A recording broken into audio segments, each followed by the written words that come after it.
Serikali ya Tanzania inatuhumiwa na shirika la haki za binadamu la Human Rights Watch kwa kuzidisha ukandamizaji wa kisiasa dhidi ya wakosoaji wake, jambo linalozusha wasiwasi ikiwa uchaguzi wa Oktoba 29 mwaka huu utakuwa wa uhuru, wa haki na kuheshimika. Mohamed Helef ameipitia ripoti ya shirika hilo iliyotolewa leo Jumatatu 29 Septemba na kutuandalia taarifa ifuatayo.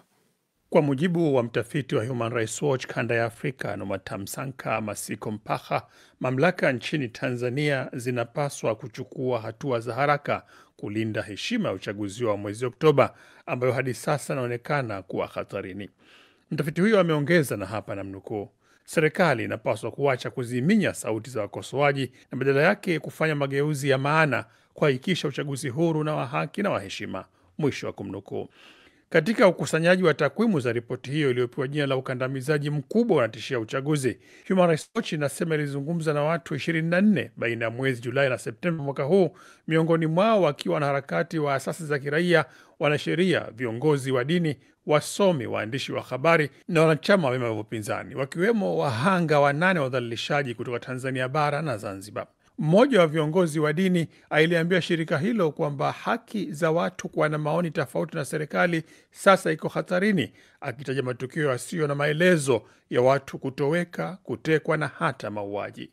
Human Rights Watch imesajili angalau matukio 10 ya watu walioshambuliwa, kutekwa na ama kuteswa, huku ikitaja athari za moja kwa moja za udhibiti mkali wa vyombo vya habari na mitandao ya kijamii. Katika mkasa wa tarehe 2 mwezi Mei, watu wasiojulikana walimpiga na kumteka mwanaharakati mashuhuri wa upinzani Mpaluka Nyagali maarufu kama Mdude nyumbani kwake Mbeya, kusini magharibi mwa Tanzania, lakini juhudi za mkewe kuitaka mahakama kuu ingilie kati kumtafuta mumewe zilitupiliwa mbali mnamo tarehe 9 Julai na hadi sasa hafahamiki alipo. Mkasa mwingine uliotajwa kwenye ripoti hiyo ni ule tarehe 16 Juni ambapo watu wenye silaha walimshambulia Japhet Matara anayefahamika kwa kuandika taarifa za kuikosoa serikali mtandaoni, na hata alipokwenda hospitali kwa ajili ya matibabu, watu waliovalia sare za wauguzi walikwenda tena kumvamia na kuendelea kumshambulia. Hadi sasa Matara anazungumza kwa tabu kutokana na kuvunjwa mafizi wa kipigo hicho.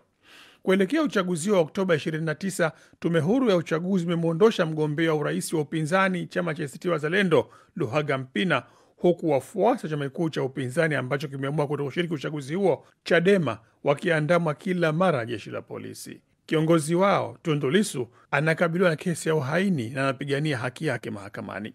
Licha ya kuliandikia jeshi la polisi, tume za uchaguzi, mamlaka ya mawasiliano na wizara ya mambo ya kigeni ya Tanzania tangu tarehe 19 Septemba ili kuwasilisha matokeo ya utafiti huo na kupata maoni yao, shirika la Human Rights Watch linasema halikupokea majibu yoyote hadi ripoti yake hii inachapishwa.